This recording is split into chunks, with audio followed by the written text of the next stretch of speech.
Olá, ouvintes e leitores, sejam bem-vindos a mais um episódio do nosso diário de leitura do Ictus Podcast.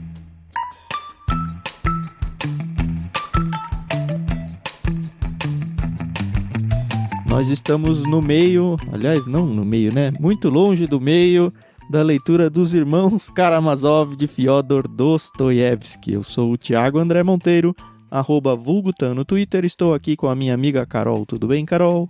Olá, pessoal. Olá, Thiago, tudo bem? Aqui é a Carol Simão, @somente Carol lá no Twitter. E realmente estamos bem longe do meio desse livro. É que, na verdade, a gente está acabando o livro 2, né? Então, se a gente for ficar pensando nesse sentido, né? Ah, não dá, não. Nada a ver. Livro 2 é só um jeito de separar capítulos, não quer dizer nada. Exatamente. É interessante que você olha o livro, a gente tá... Nossa, mal comecei, mas hoje a gente vai até a página 100. Pois é. E finalmente vai acontecer alguma coisa de interessante na história, né? Isso, hoje a gente segue com 2 capítulos, o capítulo 7 e o capítulo 8. Com isso termina o livro 2, uma reunião extraordinária que, para quem gosta de filosofar, estava muito empolgante, e para quem não gosta muito de filosofias, mas prefere um enredo envolvente, estava bem monótono. Mas parece que o jogo virou, né, Carol? Ai, finalmente, né? Já vimos que time é que é a Carol, né? É, exato. Ai, ai.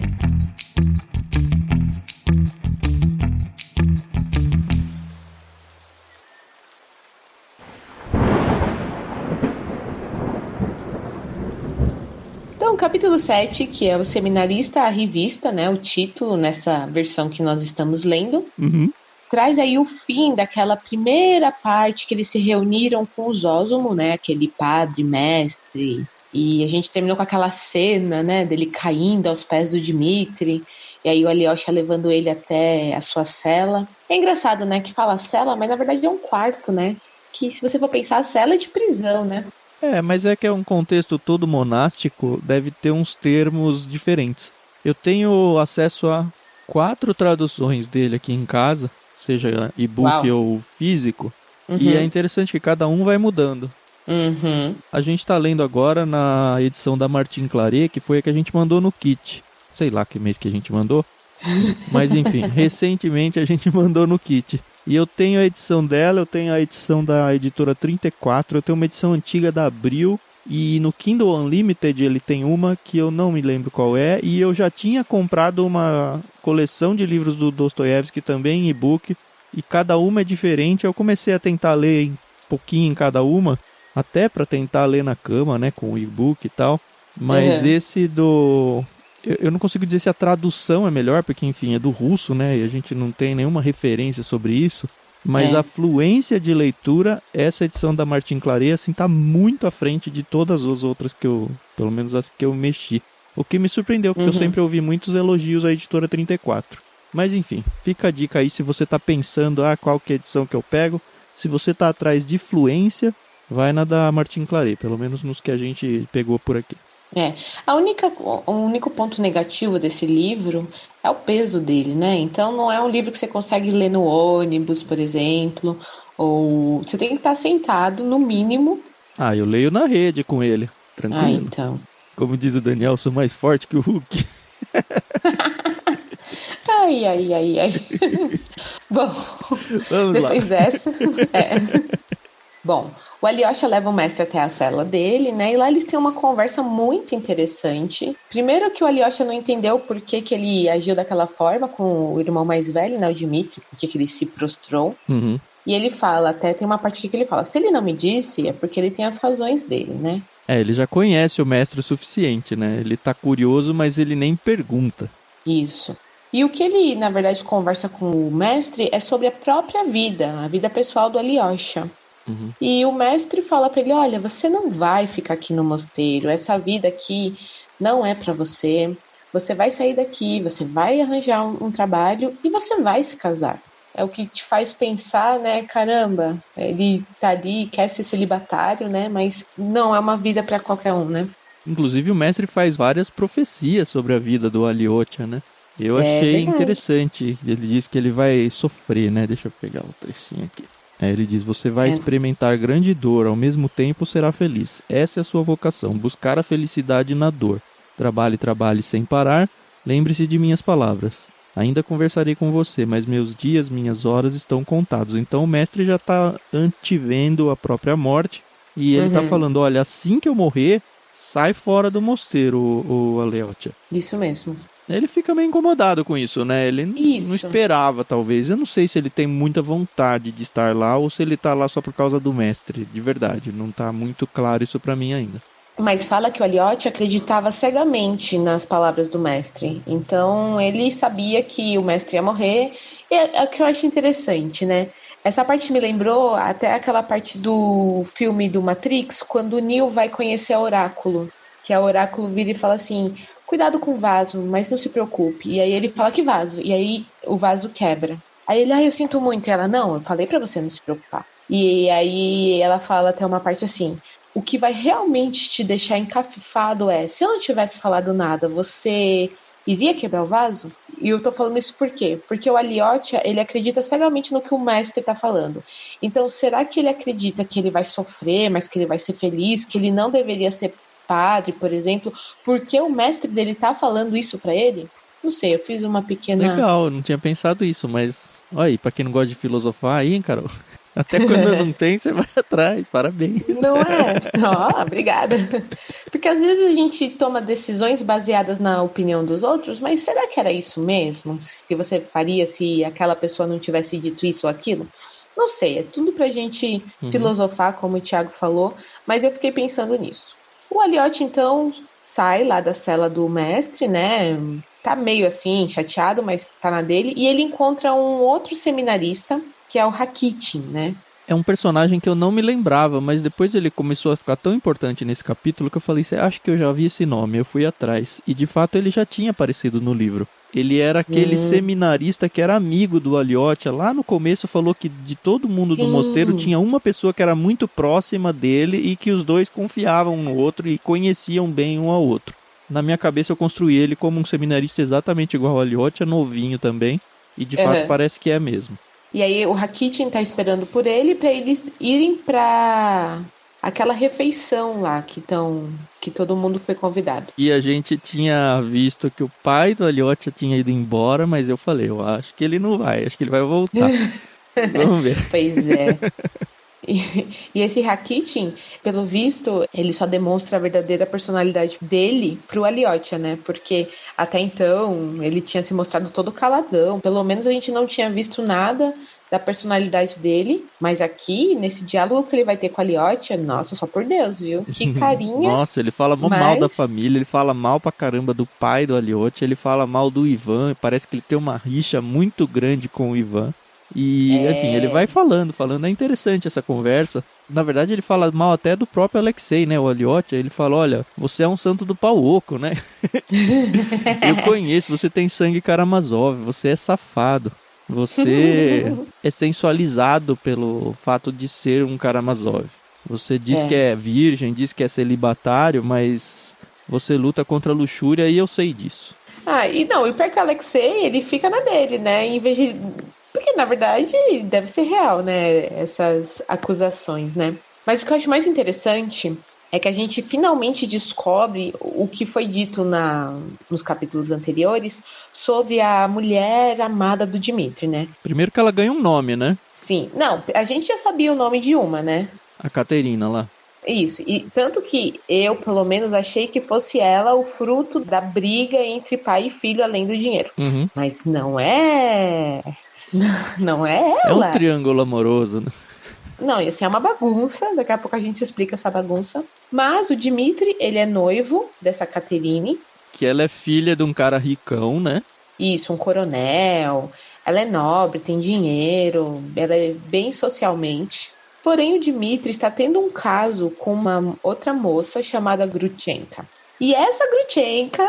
que também está sendo alvo amoroso do pai do Dmitri, do Alexei e do Ivan. Eu acho que ela é uma da grande safada interesseira, viu? Pelo que apareceu aqui. Então. Quando vai falando sobre ela, fala assim, está mais apaixonado do que um gato. Antes ela só estava a serviço dele para certos negócios secretos, falando do Dmitri, o pai, né? Agora, depois de tê-la observado muito bem, percebeu que ela o agradava.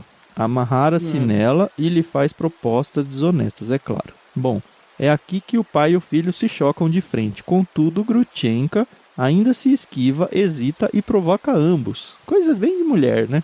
Observa qual dos dois pode lhe trazer mais vantagens. Pois se é possível tirar muito dinheiro do pai, em compensação ele não vai se casar com ela. E talvez acabe por fechar-lhe os bolsos, enquanto Mitya, que é o Dmitri, pode lhe pedir a mão em casamento? Sim, é bem possível. Vai abandonar a noiva, uma beleza incomparável, Katerina Ivanovna, rica, aqui que fala, né, nobre, filha de coronel, para casar-se com a Grutchenka, antes sustentada por Samsonov, velho comerciante, enfim, fala um pouco sobre ela, que ela não é tão bem financeiramente falando. E aí que surge outro personagem na história, que é o Ivan, porque... Exato! Pra quem não tava dando nada pro Ivan aí, o Ivan, ele quer que o irmão fique com a Grutchenka para ele ficar com a Katerina. Parece que a Katerina também talvez queira, porque, enfim, o Ivan é mais nobre, ou pelo menos intelectualmente mais interessante do que o irmão mais velho.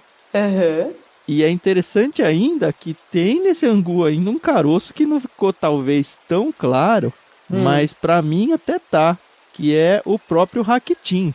Que também tem um caso com a Grutchenka, né? Eu não sei se ele tem um caso, porque quando o Alyosha falar é sua prima, né?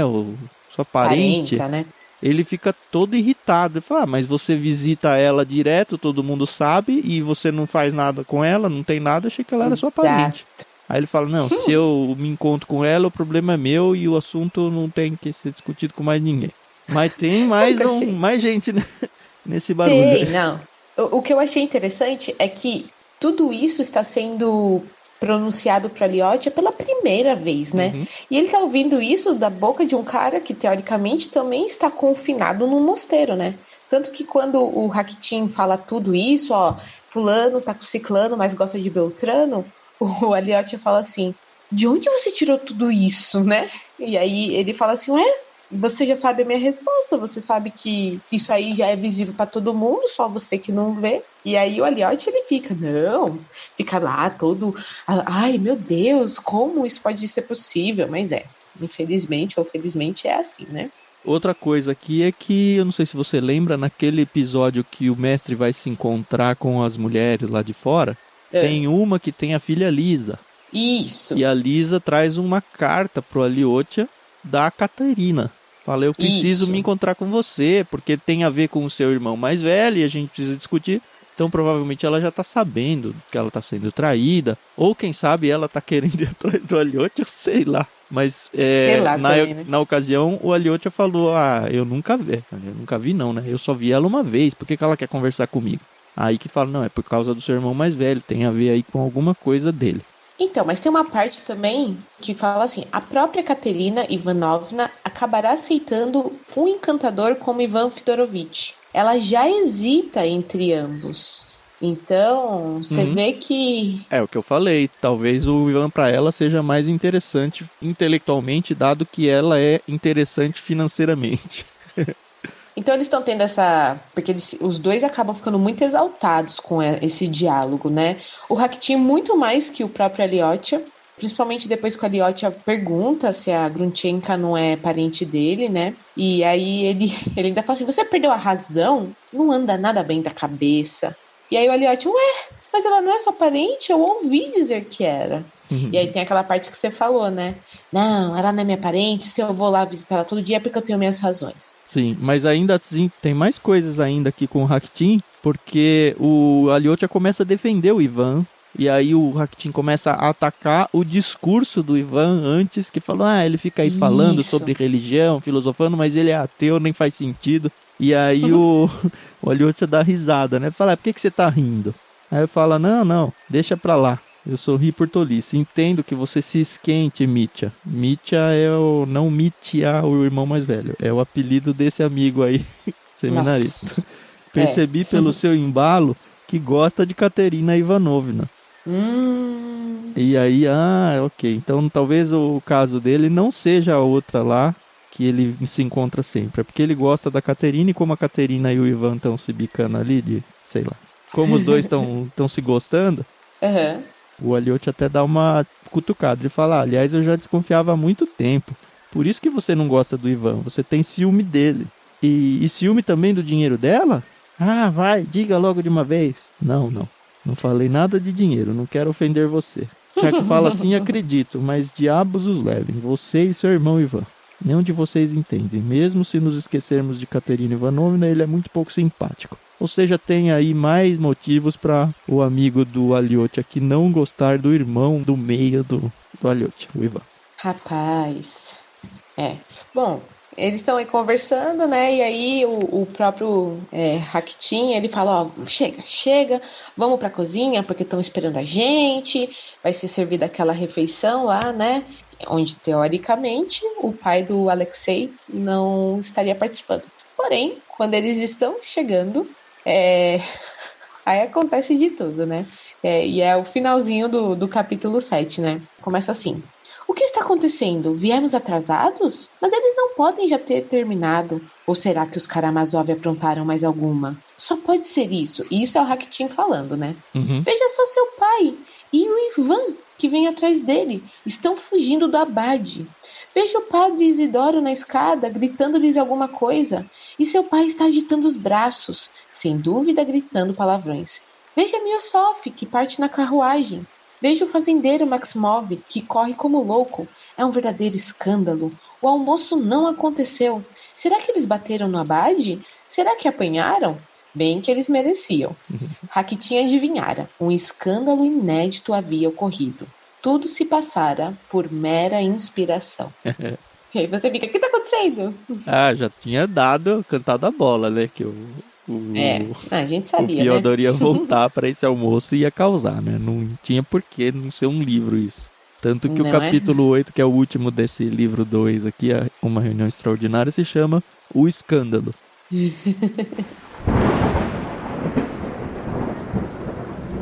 A gente começa com o capítulo com o Piotr e os outros sem o Fyodor indo para esse jantar. É interessante que esse início aí tem aquela conversa interna de novo do Piotr, falando, não, dessa vez eu vou me comportar, eu não vou me exaltar, eu tenho que mudar a minha figura diante das pessoas, porque da outra vez eu mesmo acabei me maculando.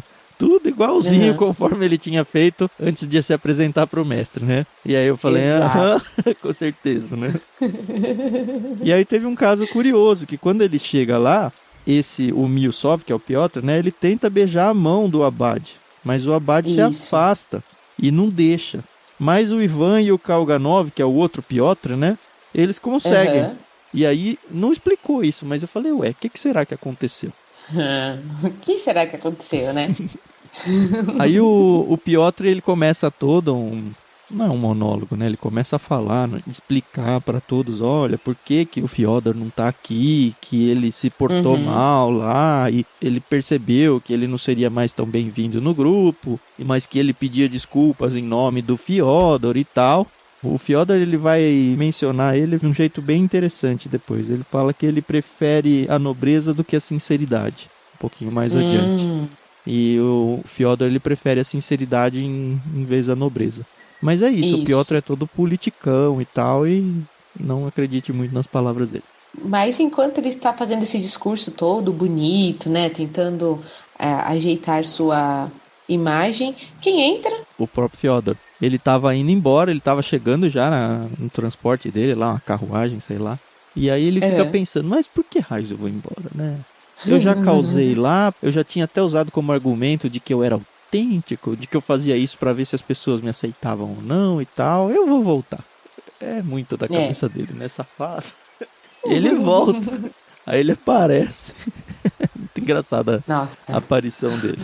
Aí ele diz assim, né? Não vou me reabilitar agora, então vou mostrar a eles o que é a sem-vergonhice. Não tenho vergonha, dizem eles, então vamos lá. Disse ao cocheiro para partir a galope, rumo ao mosteiro, e foi direto aos aposentos do abade. Ainda não sabia o que faria, mas sabia que já não era dono de si mesmo, e ao menor impulso faria alguma coisa indigna, exceto algum crime ou excesso que pudessem levá-lo à prisão. Ele andava sempre no limite ali, né? Muito engraçado isso. Não, e assim, ele espera terminar a oração para a refeição, né? E aí, chegou à sala de jantar, no momento em que, terminada a oração, Todos se encaminhavam à mesa. Deteve-se no limiar, examinou a companhia, riu longamente de forma insolente e maldosa, olhando nos olhos de todos. E eles pensavam que eu tinha partido, mas aqui estou. Ai, gente. Aí já fala que o bom humor do Piotr se transformou em um mal-estar, né? As chamas extintas em seu coração tranquilo logo ressuscitaram e se inflamaram.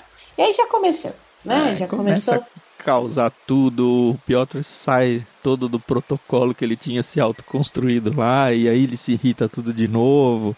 E aí o Fyodor começa a cutucar ele outra vez, nessa parte que ele fala, não, esse meu primo, ele ensina esse negócio do meu primo, que ele sabe que pega na veia dele, né? Meu primo, Piotr, gosta de ver nas palavras plus, noblesse, de sincerité, que é o mais nobreza do que sinceridade, e eu sou o contrário, eu prefiro a sinceridade do que a nobreza. E é interessante que o Abade lá, ele exalta o fato do Piotr ter voltado. Então, e aí ele trata bem. Nossa, aí o Piotr fica mais pé da vida ainda, né? O que eu acho engraçado é que ninguém está realmente disposto a colocar um fim na situação, né? O povo quer ver mesmo o circo pegar fogo, né? Porque tá o Dmitry, tá o Ivan, tem esse outro Piotr, tem o Miosov, tem o Fyodor, tem os padres ali, né? Então parece que só o Alexei que não quer que a situação realmente dê ruim, né? Só que ele tá nesse momento lá com o Rakitin, né? E o legal do Fyodor é que o Piotr fala, não, eu vou embora, não dá pra ficar com esse cara. Aí o Fyodor fala, não, eu sou tão próximo dele, desse meu parente, que se ele for embora, eu vou embora também. Se ele ficar, eu fico também. Ai, gente, é complicado, né? E não tem bebida, né? Não tem álcool no lugar, né? Ah, eles tinham falado que tinha um tal de vinho lá que eles tinham trazido. É, tipo um hidromel, mas vodka não tinha. Ah, não tinha vodka, tinha um vinho. E o Piotr, ele fica tão irritado que ele começa a falar mal dos padres, né? Porque o padre toma o partido do Fyodor, e aí o Piotr começa a de verdade falar o que ele pensa, né? Patati patatá. Interessante isso pra quem tem criança, pegou a referência. Hipocrisia, né? Velhas frases e velhos gestos. Aí ele começa a falar mal sobre a forma com que os padres agem, a forma com que eles sobrevivem não, né? Vivem com base no dinheiro dos outros, dos trabalhadores que trazem as coisas para eles. Vocês, padres, exploram o povo. E aí, enfim, torna o caldo de um jeito lá. E aí ele sai todo bravo, né? É que não tem mais clima. O Piotr sai e vai embora. E aí vem, né? Bem, padres, vou embora com o Piotr Alexandrovich. Podem me implorar de joelhos. Isso aqui é o Fyodor falando, né? Eu até li de novo, porque eu falei, nossa, que estranho. Mas de fato ele tinha dito, não, se o meu parente aqui, Piotr, for embora, eu vou também. Mesmo os padres estando do lado dele. Então ele fala, bem, padres, vou embora com o Piotr Alexandrovich. Podem me implorar de joelhos, eu não vou voltar. Ele é muito liso, né? Nossa, e ele fala da esposa dele, que era doente, né? E ele fala, derramei muitas lágrimas aqui nesse mosteiro, vocês fizeram muito, mas agora que vocês não estão mais, não querem mais o meu parente aqui, nem o meu filho eu vou deixar aqui. E aí ele fala, Alexei, vamos embora. E o Alexei tinha acabado de ouvir do mestre que não era pra ficar, né? Mas enfim, por enquanto ele fica, ele não vai embora não. E aí ele dá umas cutucadas até naquele outro amigo, o outro Piotr, né? Ele até inventa um nome pejorativo pra ele, explica ao longo desse capítulo dizendo por que é isso, que ele fala, você na verdade você acha que eu que tô certo, enfim, tem um trecho lá do capítulo que acho que a gente nem vai acabar mencionando, mas o fato é que esse outro cara muda de barco e vai embora, tenta ir embora, né, junto com o Fyodor e o irmão Ivan, só que a hora que ele vai subir, o Ivan empurra ele, eu não entendi se ele cai ou não da carruagem.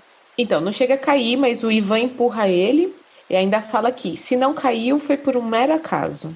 E aí o Ivan também já tá todo nervoso com a situação, tá indo embora com o pai.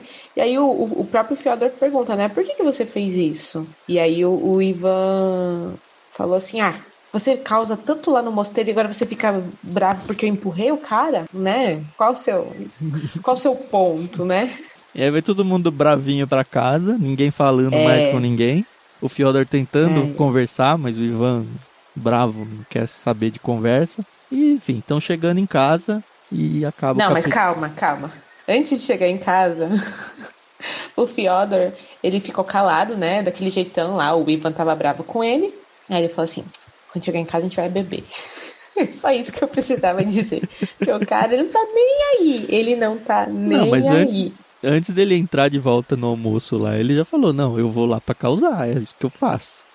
Tem gente assim, né? Como é que pode, né? Pois é, então. Mas assim, a história ficou muito mais legal agora, né, cara? Agora a coisa pegou, começou a ter um... Não é nem triângulo amoroso, tem um 5-6 nessa bagunça emocional aí. Vamos ver o que vai dar. Com isso a gente termina o livro 2, uma reunião extraordinária. Vai entrar no livro 3, Os Sensuais. E aí, para a próxima leitura, a gente vai ler então os capítulos 1 a 4. Isso mesmo. E é isso, o livro já passou 100 páginas, a gente vai andando aqui devagarzinho, quando a gente mal perceber, a gente não consegue mais desgrudar os olhos dele. Exato. Uma coisa que eu devo enaltecer aqui ao Fyodor Dostoiévski é o seguinte, é muito interessante quando você autor, tá narrando a personalidade de um personagem e fala, fulano era muito colérico, por exemplo. Mas você só fala isso. O Dostoiévski, além de falar, ele traz situações em que a gente realmente vê a personalidade dos personagens. Isso eu acho que faz toda a diferença, entendeu? Porque uma coisa é falar assim, ó, ninguém gostava do Fyodor Karamazov porque ele era interesseiro. Mas a gente consegue enxergar por que as pessoas realmente não gostavam. E, gente, eu estou super simpatizando com ele. Olha, esse que você falou é um detalhe interessante. Eu já fiz um curso de escrita, de composição de texto e tal, e a professora falava muito isso, né? Ela falou, olha, o bom autor, ele não usa quase adjetivos. Ele não qualifica as coisas. Ele explica. Então você não vai falar que o sol está quente, que o dia é quente. Você vai desenhar um cenário onde a pessoa está suando. Olha, e aí você vai ver, ela está suando porque ela está na praia e o sol está quente. E é exatamente isso que você falou. É a diferença entre o autor bom e o ruim, entre o autor preguiçoso, porque dizer que ele suou, nesse caso, o exemplo que eu dei é bem curto, né? Mas pensando aqui no contexto dos irmãos Karamazov, dar 2, 3 adjetivos para o personagem é muito mais rápido do que você gastar páginas e páginas construindo o perfil desse personagem. Só que você ganha muito mais o seu leitor fazendo isso. Então, para quem tem suas vontades aí de escrever, sempre lembre disso, fuja dos adjetivos, porque eles são preguiçosos. E você vai ganhar muito mais o seu leitor se você fizer o contrário. Se você desenhar um cenário onde você constrói tudo para fugir desse adjetivo. É isso. Sensacional. De nada, pela aula de graça. Pois é.